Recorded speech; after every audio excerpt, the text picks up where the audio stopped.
तो युद्ध के किस्से, पर्वत और युद्ध के किस्से और वैश्या का मुख, ये तीनों समुचित दूरी से ही देते सुंदर सुख। कथा युद्ध की सुनने में रमणीक लगा करती है, मगर समर्थल में शोणित की धार बहा करती है। बच्चे अनाथ होते हैं, बहुएं विधवा हो जाती हैं, तभी युद्ध की असली सूरत मित्र नजर आती है।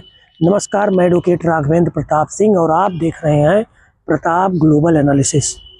मित्रों, आज हम बात करेंगे कि पूरे दुनिया में इस समय जो अफरा तफरी मची हुई है अमेरिका, इजराइल और ईरान युद्ध की वजह से, कई सारी समस्याओं का सामना अलग अलग देश की जनता को करना पड़ रहा है। कई सारे चीज़ों के दाम बढ़ गए हैं, गैस की किल्लत, डीजल पेट्रोल की किल्लत और तमाम वस्तुओं की जो परेशानी लोगों को उठानी पड़ रही है, उसी विषय पे आज हम बात करेंगे। अमेरिका, इजराइल, ईरान युद्ध का आज 24वां दिन है और लगातार दोनों देश एक दूसरे पर हमला कर रहे हैं। अभी बातचीत की कोई ऐसी गुंजाइश नहीं होती दिख रही है जिससे ये माना जा सके कि चंद दिनों में ये युद्ध खत्म हो जाए। तो क्या यही रीति रिवाज अब नई तरीके से पूरे दुनिया में आएगा? क्या पूरे दुनिया की वो एकजुटता, वो एक अगुवाई, जब कोई दो देश लड़ते थे और कोई एक देश आगे आके कहता था कि इससे नुकसान है, कोई देश ऐसी मध्यस्थता करा सके? फिलहाल बयान तो कई सारे देशों ने दिया है, लेकिन अभी तक कोई इसका स्थायी समाधान नहीं निकला है। क्या संयुक्त राष्ट्र संघ, जो बड़े बड़े वादे करता था, जिसकी स्थापना ही इसीलिए हुई थी कि पूरी दुनिया में शांति रहे, दो देशों के बीच युद्ध को रोका जाए, कई सारे देशों के बीच आपसी सामंजस्य, भाईचारा बना रहे, क्या वो संयुक्त राष्ट्र संघ अब बेकार साबित हो गया है? क्या जो उसके उद्देश्य थे स्थापना के समय, वो अब बेकार साबित हो गए हैं?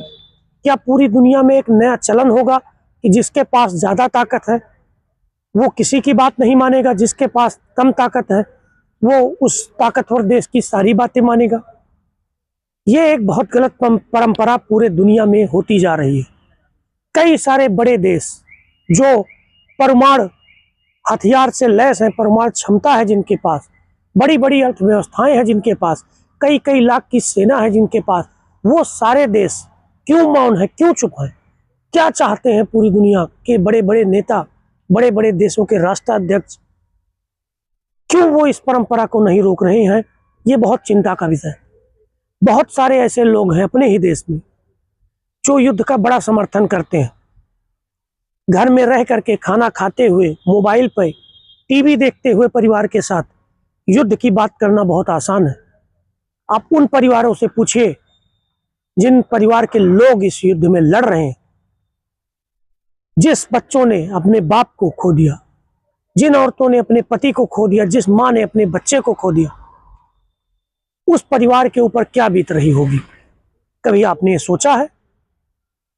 बस केवल इतना ही आप कह दीजिए कि उस देश ने इस हथियार से हमला किया, इस देश ने इस हथियार से डिफेंस किया, बहुत अच्छा युद्ध हो रहा है, वो देश इसको ठोकेगा, वो इसको मारेगा। ये कोई समझदारी वाली बात नहीं है, ये कोई मानवता वाली बात नहीं। सोशल मीडिया पे भी तरह तरह के बयान आ रहे हैं, कोई किसी देश का समर्थन कर रहा है, कोई किसी देश का समर्थन कर रहा है। बहुत ही कम लोग ऐसे हैं जो एक आपसी सामंजस्य की बात कर रहे हैं कि ये युद्ध रोका जाना चाहिए।